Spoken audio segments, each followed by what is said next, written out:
আজকে আমরা মূলত 9-10 এর যে পদার্থবিজ্ঞানের অধ্যায় গতি যে অধ্যায়টা আছে ওটা শুরু করব।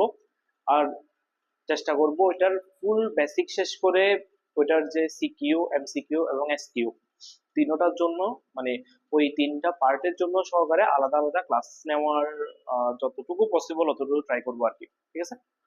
আচ্ছা, তো দেখো, এই চ্যাপ্টারটার প্রত্যেকটা ক্লাস দেখবা 2.01, 2.02, 2.03 ঠিক এভাবে করে সিরিয়ালে প্রতিটা ক্লাস পেয়ে যাবা। ওকে, তাহলে এই যে আমাদের যে গতি যে অধ্যায়টা আছে, এই গতি অধ্যায়ের মূলত এই অধ্যায়টাতে আমরা মূলত কোন কোন টপিক গুলো নিয়ে আলোচনা করব, বা আমাদের এসএসসি লেভেলে কোন কোন টপিক গুলো নিয়ে আলোচনা আছে, যদি তা একটু আগে দেখি, তবে প্রথমেই গতি অধ্যায়ের যে টপিকটা আমাদের লাগবে ওইটা হচ্ছে প্রসঙ্গ কাঠামো বা রেফারেন্স ফ্রেম। তো এই অধ্যায়ের শুরুতে আমরা পড়বো প্রসঙ্গ কাঠামো নিয়ে। যখন প্রসঙ্গ কাঠামো দেখবা যে এটা যখন এটা নিয়ে পড়বো তখন এটা কাকে বলে, এটার প্রকারভেদ এবং এটা সম্পর্কিত যা আছে তা জাস্ট এটা পড়ার সময় দেখে নিব। আর দ্বিতীয় অংশ যেটা দেখবো ওইটা হচ্ছে আমাদের বিভিন্ন ধরনের গতি, বিভিন্ন ধরনের গতি অর্থাৎ যে আমাদের চলন গতি আছে, বক্র গতি আছে, পর্যাবৃত্ত গতি আছে, ঘূর্ণন গতি আছে, ওই সব ধরনের গতিগুলো আমরা পড়বো কোথায়? বিভিন্ন ধরনের গতি টপিকে। এরপর আমরা পড়বো রাশি সম্পর্কিত, অর্থাৎ রাশি যে দুই প্রকার, স্কেলার রাশি, ভেক্টর রাশি, ওই সব কিছু পড়বো কোথায়? রাশি টপিকে। এরপর দেখবো আমরা দূরত্ব ও সরণ, দূরত্ব ও সরণ। তারপর পঞ্চম ক্লাসে পড়বো দ্রুতি ও বেগ, দ্রুতি ও বেগ। 6 নম্বর যে টপিকটা আমরা আলোচনা করব ওইটা হচ্ছে ত্বরণ ও মন্দন, ত্বরণ ও মন্দন অর্থাৎ ত্বরণের যে সমস্ত টপিক, গড় ত্বরণ, তাৎক্ষণিক ত্বরণ, সমত্বরণ, তারপর অভিকর্ষ ত্বরণ, এই সব কিছু আমরা ত্বরণের টপিকে দেখবো। এরপর 7 নম্বর টপিকে যেটা পড়বো ওইটা হচ্ছে আমাদের গতির বিভিন্ন সূত্রাবলী, গতির সূত্রসমূহ। 8 নম্বর টপিকে যেটা লাগবে ওইটা হচ্ছে যে আমাদের কিছু পড়ন্ত বস্তুর সূত্র আছে, যে পড়ন্ত বস্তুর সূত্রাবলী, পড়ন্ত বস্তুর সূত্রাবলী। এরপর লাস্ট যে টপিক 9 নম্বর, ওইটাতে আমরা পড়বো আমাদের এই অধ্যায়ে যে সকল গ্রাফ আছে ওই সবগুলা গ্রাফ নিয়ে আমরা এই 9 নম্বর টপিকে আলোচনা করব, অর্থাৎ এটা হচ্ছে গ্রাফ সম্পর্কিত। এই জাস্ট এই 9টা টপিক যদি ভালো মতো করা থাকে তবে বলা যায় এই গতি চ্যাপ্টারটা একদম ফুল টু ফুল কমপ্লিট হবে। তো শুরুতে যদি আমরা প্রসঙ্গ কাঠামো নিয়ে আলোচনায় আসি, তবে প্রথম প্রশ্ন দাঁড়ায় যে প্রসঙ্গ কাঠামো কাকে বলে। আমাদের প্রথম প্রশ্নই হচ্ছে যে প্রসঙ্গ কাঠামো বা রেফারেন্স ফ্রেম এটা কাকে বলে। প্রসঙ্গ কাঠামো কাকে বলে? প্রসঙ্গ কাঠামো হচ্ছে মূলত আমরা যে কাঠামোর সাপেক্ষে, যে কাঠামোর সাপেক্ষে কোন বস্তুর অবস্থান বা গতি পরিমাপ করতে পারি, বা গতি পরিমাপ করা হয়, পরিমাপ করা হয় তাকে প্রসঙ্গ কাঠামো বা রেফারেন্স ফ্রেম বলে। তাকে প্রসঙ্গ কাঠামো বা রেফারেন্স ফ্রেম বলে। তাহলে প্রসঙ্গ কাঠামো কাকে বলে? যে কাঠামোর সাপেক্ষে কোন বস্তুর অবস্থান বা গতি পরিমাপ করা হয় তাকে প্রসঙ্গ কাঠামো বলা হয়। ভাইয়া কেমন? ধরো তোমাকে প্রশ্ন করা হলো যে তুমি কোথায়, এবার তুমি আমাকে আনসার দিচ্ছ যে ভাইয়া আমি, ধরো কোনো একটা অবস্থানে আসলা, ধরো তোমাকে যখন আমি প্রশ্ন করছি যে ভাইয়া তুমি কোথায়, তুমি বললা ভাই আমি কক্সবাজার আছি। তো ভালো কথা, তো কক্সবাজার কোথায় আছো?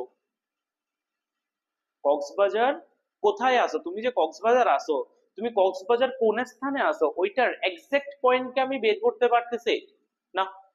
তুমি যদি বলো ভাই যে আমি কক্সবাজার এই রেস্টুরেন্টের, ধরো কক্সবাজার চট্টগ্রাম রেস্টুরেন্ট, কক্সবাজার কোন রেস্টুরেন্ট আছে ওটা তো জানি না, তো জাস্ট একটা ধরে নিলাম কক্সবাজারের চট্টগ্রাম রেস্টুরেন্ট নামে একটা রেস্টুরেন্ট আছে, তুমি ওই রেস্টুরেন্টের পাশে আছো। তাহলে ওই চট্টগ্রাম রেস্টুরেন্টের কারণে আমি তোমার এক্সাক্ট পয়েন্টটা বুঝতে পারতেছি, ঠিক আছে? তাহলে ওই চট্টগ্রাম যে রেস্টুরেন্টটা বা যার মাধ্যমে আমি তোমার অবস্থানটা পরিমাপ করতে পারতেছি, ওইটাই হচ্ছে প্রসঙ্গ কাঠামো। এবার ধরো তুমি আমাকে সঠিকভাবে বললা কি যে ভাই আমি চট্টগ্রাম রেস্টুরেন্টের 10 কিলোমিটার পূর্ব দিকে আছি, চট্টগ্রাম রেস্টুরেন্টের 10 কিলোমিটার পূর্ব দিকে আছি। তাহলে তুমি কোথায় আছো আমি কিন্তু এক্সাক্ট নির্ধারণ করতে পারতেছি যে হ্যাঁ ও এই অবস্থানে আছে। তো এটা আমি বের করতে পারতেছি কার মাধ্যমে? চট্টগ্রাম রেস্টুরেন্টের মাধ্যমে না। তাহলে ওই যে চট্টগ্রাম রেস্টুরেন্ট ওইটাই হচ্ছে প্রসঙ্গ কাঠামো বা রেফারেন্স ফ্রেম। অর্থাৎ যার সাপেক্ষে আমরা কোনো কিছুর অবস্থান বা গতি সঠিকভাবে পরিমাপ করতে পারি তাকে বলবো প্রসঙ্গ কাঠামো বা রেফারেন্স ফ্রেম। ওকে। আর এই যে প্রসঙ্গ কাঠামো, এটা দুই প্রকার। প্রসঙ্গ কাঠামো কত প্রকার? দুই প্রকার। একটা হচ্ছে আমাদের জড় প্রসঙ্গ কাঠামো, জড় প্রসঙ্গ কাঠামো, আর একটা হচ্ছে অজড় প্রসঙ্গ কাঠামো, অজড় প্রসঙ্গ কাঠামো। হ্যাঁ, জড় প্রসঙ্গ কাঠামো কাকে বলে? যে সকল প্রসঙ্গ কাঠামোর ত্বরণ শূন্য, যে সকল প্রসঙ্গ কাঠামোর ত্বরণ শূন্য, অথবা যে সকল প্রসঙ্গ কাঠামোর বেগ শূন্য বা সমবেগে রয়েছে তাদেরকে আমরা জড় প্রসঙ্গ কাঠামো বলে থাকি। আর যে সকল প্রসঙ্গ কাঠামোর ত্বরণ শূন্য নয়, যে সকল প্রসঙ্গ কাঠামোর ত্বরণ শূন্য নয় তাদেরকে বলবো অজড় প্রসঙ্গ কাঠামো। জড় প্রসঙ্গ কাঠামো কাকে বলে? যে সকল প্রসঙ্গ কাঠামোর ত্বরণ শূন্য তাকে বলা হয় জড় প্রসঙ্গ কাঠামো, আর যে সকল কাঠামোর ত্বরণ শূন্য নয় তাদেরকে বলা হয় অজড় প্রসঙ্গ কাঠামো। ওকে। তাহলে পুরো টপিকটা যদি আরেকবার দেখি যে প্রসঙ্গ কাঠামো কাকে বলে? যে কাঠামোর সাপেক্ষে কোন বস্তুর অবস্থান বা গতি পরিমাপ করা হয় তাকে প্রসঙ্গ কাঠামো বলে। প্রসঙ্গ কাঠামো কত প্রকার? দুই প্রকার। একটা হচ্ছে জড় প্রসঙ্গ কাঠামো আর একটা হচ্ছে অজড় প্রসঙ্গ কাঠামো। জড় প্রসঙ্গ কাঠামো কোনটা? যে কাঠামোর ত্বরণ শূন্য তাকে বলবো জড় প্রসঙ্গ কাঠামো, আর যে কাঠামোর ত্বরণ শূন্য নয় তাকে বলা হয় অজড় প্রসঙ্গ কাঠামো। ওকে। এবার এই যে জড় আর অজড় এই দুইটা কাঠামো মাধ্যমে আমরা বস্তুর দুই ধরনের অবস্থা পেয়ে থাকি, বা প্রসঙ্গ কাঠামোর মাধ্যমে আমরা বস্তুর দুই ধরনের অবস্থান পাই, একটা হচ্ছে স্থিতি, একটা হচ্ছে গতি। ভাইয়া বুঝি নাই, প্রথম যে পার্টটা পাচ্ছি ওইটা হচ্ছে কি স্থিতি। ভাই স্থিতি কি? যদি ধরো প্রসঙ্গ কাঠামোর সাপেক্ষে তোমার বা কোনো বস্তুর অবস্থান পরিবর্তন না হলে, ঠিক আছে, যদি কোনো বস্তুর অবস্থান পরিবর্তন না হয় কার সাপেক্ষে? রেফারেন্স ফ্রেমের সাপেক্ষে, তখন ওই ঘটনাকে আমরা বলবো স্থিতি বা রেস্ট। ঠিক আছে। যেমন ওই যে কিছুক্ষণ আগে বলছিলাম তুমি কোথায় আছো? কক্সবাজার চট্টগ্রাম রেস্টুরেন্ট হতে 10 কিলোমিটার উত্তর দিকে আছো। তাহলে ভাইয়া তুমি যে ওই চট্টগ্রাম রেস্টুরেন্টটা হচ্ছে যে তোমার প্রসঙ্গ কাঠামো, ওইটার সাপেক্ষে তোমার ধরো অবস্থানের কোনো পরিবর্তন হচ্ছে না, তুমি একটা নির্দিষ্ট সময় পর্যন্ত ওই অবস্থানেই ছিলা, তখন তোমার ওই অবস্থাকে আমরা বলবো কি স্থিতি। যদি অবস্থানে পরিবর্তন হয় তবে তাকে আমরা বলবো গতি। ঠিক আছে, তাহলে এই স্থিতি কাকে বলে? প্রসঙ্গ কাঠামোর সাপেক্ষে, প্রসঙ্গ কাঠামোর সাপেক্ষে,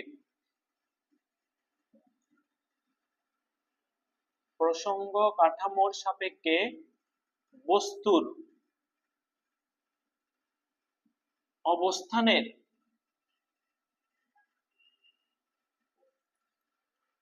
পরিবর্তন না হওয়ার ঘটনাকে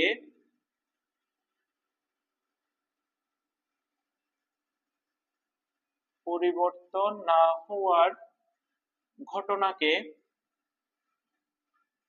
স্থিতি বলে। একইভাবে যদি তার বিপরীতটা বলি যে ভাইয়া গতি কাকে বলে, তাহলে সেম টু সেম এটার মতোই, জাস্ট একটু চেঞ্জ হবে। এটা পড়ছিলাম কি প্রসঙ্গ কাঠামোর সাপেক্ষে বস্তুর অবস্থানের পরিবর্তন না হওয়ার ঘটনাকে আমরা বলি স্থিতি। তাহলে ভাই যদি পরিবর্তিত হয় তবে তবে তাকে বলবো গতি। ঠিক আছে, তাহলে গতি কাকে বলে? প্রসঙ্গ কাঠামোর সাপেক্ষে, প্রসঙ্গ কাঠামোর সাপেক্ষে বস্তুর অবস্থানের পরিবর্তন হওয়ার ঘটনাকে, বস্তুর অবস্থানের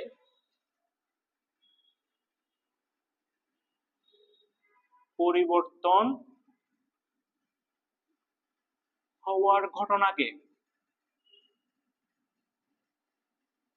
গতি বা মোশন বলা হয়।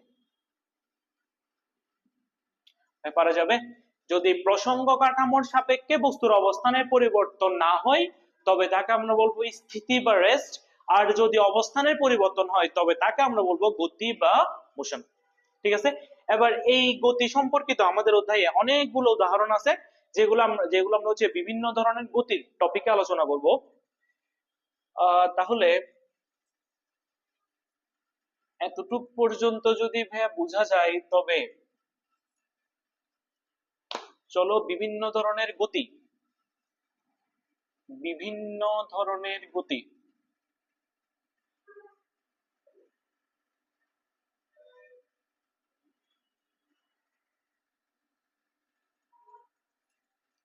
তাহলে বিভিন্ন ধরনের গতির মধ্যে আমরা এখানে শুরুতে যে গতির উদাহরণটা বলবো ওইটা হচ্ছে আমাদের সরল রৈখিক গতি।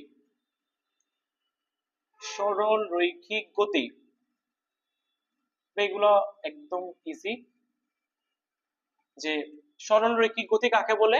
যদি কোনো বস্তুর গতি একটা সরল রেখা বরাবর বিদ্যমান হয়, জাস্ট একটা সরল রেখা বরাবর থাকবে, ঠিক আছে, তখনই তাকে আমরা বলবো সরল রৈখিক গতি। কেমন? ধরো এটা একটা আমাদের পথ, এই পথে এই যে গাড়িটা, এটা একটা নির্দিষ্ট সময় পর্যন্ত এই রেখা বরাবর এই সরল পথে গতিশীল ছিল। তাহলে যতক্ষণ পর্যন্ত এই গাড়িটা এই সরল পথে গতিশীল থাকবে, সরল পথে, ততক্ষণ পর্যন্ত গাড়ির ওই গতিকে বা বস্তুর ওই গতিকে আমরা বলবো সরল রৈখিক গতি। তাহলে সরল রৈখিক গতি কাকে বলে? যখন কোনো বস্তুর গতি একটি সরল রেখা বরাবর বিদ্যমান হয় তখন বস্তুর ওই গতিকে সরল রৈখিক গতি বলা হয়। ঠিক আছে, 2 নম্বর যে টপিকটা বা 2 নম্বর যে গতিটা ওইটা হচ্ছে আমাদের ঘূর্ণন গতি।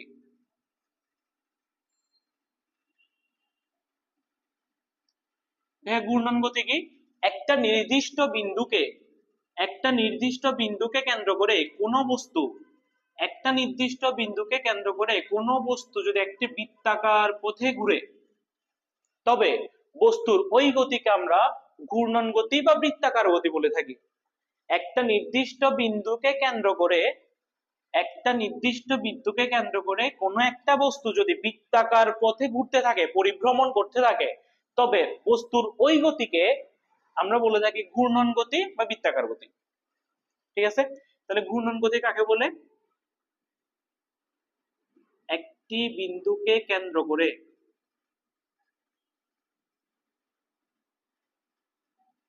কেন্দ্র করে বৃত্তাকার পথে, বৃত্তাকার পথে বস্তুর ঘূর্ণনকে, একটি বিন্দুকে কেন্দ্র করে বৃত্তাকার পথে বস্তুর ঘূর্ণনকে ঘূর্ণন গতি বা বৃত্তাকার গতি বলে। বৃত্তাকার গতি বলে। কিন্তু ভাইয়া যদিও বা আমরা এসএসসি লেভেলে বা যদিও বলতে পারি যে ঘূর্ণন গতি আর বৃত্তাকার গতি সেম, কিন্তু আসলে ঘূর্ণন গতি আর বৃত্তাকার গতি কিন্তু আলাদা আলাদা। ঠিক আছে, তোমাকে প্রশ্ন দিতে পারে, এটা প্রশ্ন হতে পারে, যদিও এসএসসি তে আসবে না, যে ফ্যানের যে গতিটা, আমাদের যে সিলিং ফ্যান গুলো আছে, ওই সিলিং ফ্যানের যে গতিটা, ওইটা কি ঘূর্ণন গতি নাকি বৃত্তীয় গতি? ঠিক আছে, ওই গতিটা কিন্তু আমাদের ঘূর্ণন গতি, বৃত্তীয় গতি না। একইভাবে ধরো আমি হাতে কোনো একটা বস্তুকে নিয়ে, ধরো এই যে এইভাবে করে হাতে একটা বস্তুকে নিলাম, হাতে একটা বস্তুকে নিয়ে যদি আমি এভাবে করে ঘুরাই, তবে বস্তুর এই গতিটা কোন গতি? এটা কি ঘূর্ণন গতি নাকি বৃত্তীয় গতি? ঠিক আছে, যদিও এই টপিক গুলো তোমাদের লাগবে না, তাও যদি লাগে জাস্ট আমি সংক্ষেপে একটু করে বলে দিই। যখন দেখবা যে যে বস্তুটাকে নিয়ে তুমি আলোচনা করতেছো বা প্রশ্ন আসছে, যদি অক্ষ বা ঘূর্ণন অক্ষটা, যে অক্ষের সাপেক্ষে বস্তুটা ঘুরতেছে, ওই অক্ষ যদি বস্তুর অভ্যন্তরে থাকে, তখন তাকে আমরা বলবো ঘূর্ণন গতি। আর অক্ষটা যদি বস্তু হতে বাইরে অবস্থান করে, তবে তাকে আমরা বলবো বৃত্তীয় গতি। ভাইয়া বুঝি নাই। যেমন ধরো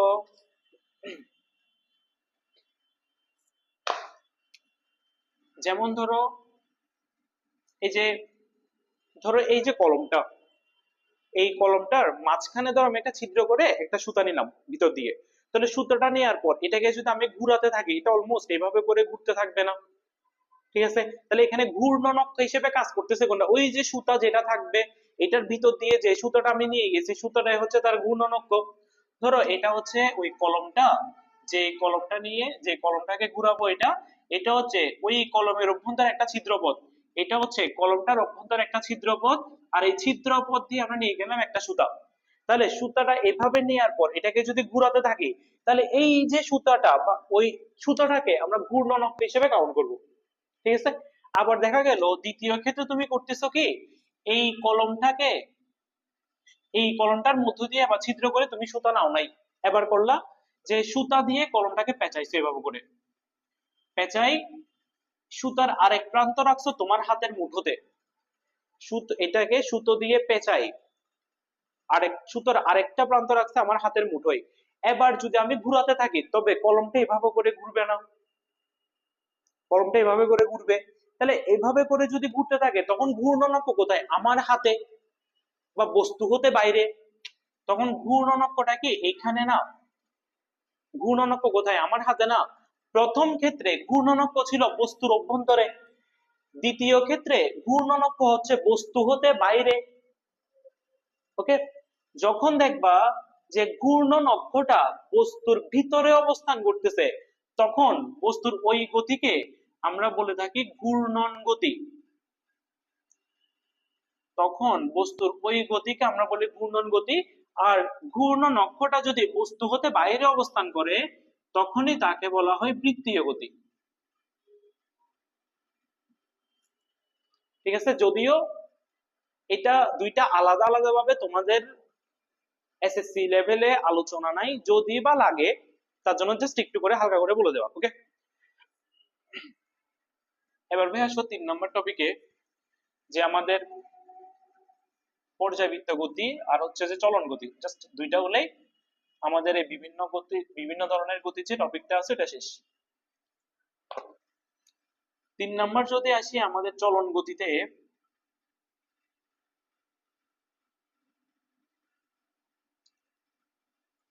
চলন গতি কি? চলন গতি হচ্ছে বস্তুর এমন গতি যে, বা কোন বস্তুর গতি যদি এমন হয় যে বস্তুর অবস্থানের পরিবর্তন হলেও বস্তুর অভ্যন্তরস্থ প্রতিটি কণার দূরত্ব সর্বদা সমান, তখন তাকে আমরা বলবো চলন গতি। ভাইয়া যেমন, যেমন ধরো এই যে কলমটা, শুরুতে ধরো কলমটাকে আমি রাখলাম এই যে অবস্থানে, শুরুতে ধরো কলমটাকে আমি রাখলাম এই অবস্থানে, এই অবস্থানে ধরো এখানে আমরা দুইটা বিন্দু ধরে নিতে পারি, এই যে এখানে একটা বিন্দু, এই যে এখানে একটা বিন্দু, দুইটা বিন্দু ধরে নিলাম।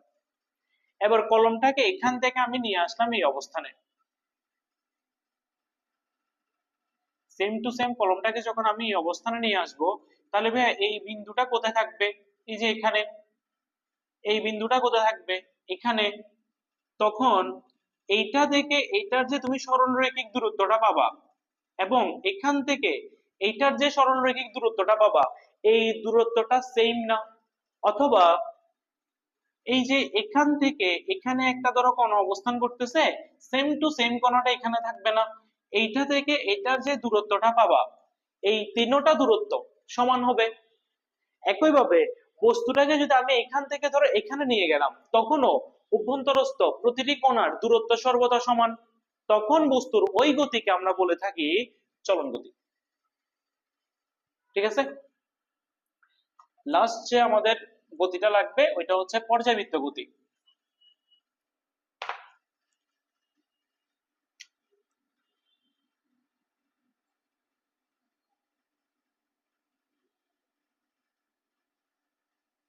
পর্যায়বৃত্ত গতি, পর্যায়বৃত্ত গতি কি?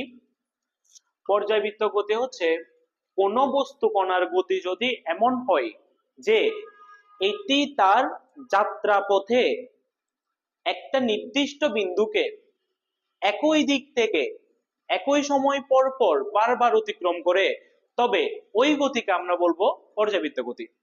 যেমন ধরো এই যে একটা নির্দিষ্ট বিন্দু আমাদের, এই বিন্দুটাকে কেন্দ্র করে, এই বিন্দুটাকে কেন্দ্র করে একটা বস্তু ধরো ঘুরতেছে, একটা বস্তু ঘুরতেছে এই পথে, এই বৃত্তাকার পথটাতে ঘূর্ণায়মান আছে। তখন আমরা একটা বিন্দু ধরে নিলাম এ বিন্দু, এই এ বিন্দুটাকে বস্তুটা প্রতি ক্ষেত্রে কি এই দিক থেকে অতিক্রম করবে না, এভাবে করে ঘুরে আসি একটা নির্দিষ্ট সময় পর পর, প্রতি ক্ষেত্রে একই সময় পর পর এই বিন্দুটাকে এই দিক থেকে অতিক্রম করতে থাকবে বারবার। তখন বস্তুর ওই গতিকে আমরা বলবো পর্যায়বৃত্ত গতি। যেমনটা আমরা ফ্যানের ক্ষেত্রে বলতে পারি, এই যে ফ্যানটা ঘূর্ণায়মান থাকে, যে ফ্যানটা যখন ঘুরে এভাবে করে, যখন ফ্যানটা ঘূর্ণায়মান থাকে, তাহলে তুমি যদি ধরো এই ধরলাম এটা হচ্ছে আমাদের দুই পাখা হলো একটা ফ্যান, তাহলে এটা যখন ঘুরবে, তা আমি এইখানে একটা যদি নির্দিষ্ট স্থির বিন্দু ধরে নিই, তাহলে বলতো প্রতি ক্ষেত্রে এই যে দিকের যে পাখাটা একটা নির্দিষ্ট সময় পর পর এই দিক হতে অতিক্রম করবে না। যেমন ধরো এখানে একটা বিন্দু ধরে নিলাম, এটাকে যখন ঘুরাবো, তাহলে প্রতি ক্ষেত্রে এই যে একটা নির্দিষ্ট সময় পর এই দিক থেকে অতিক্রম করছে, আবার সেম ভাবে কিছু সময় পর এই যে একই ভাবে আবার সেম দিক থেকে অতিক্রম করছে। তাহলে ভাই কত সময় পর অতিক্রম করতেছে? প্রতিবার একই সময় পর অতিক্রম করতেছে এবং একই দিক হতে। তখন বস্তুর ওই গতিকে আমরা বলবো পর্যাবৃত্ত গতি।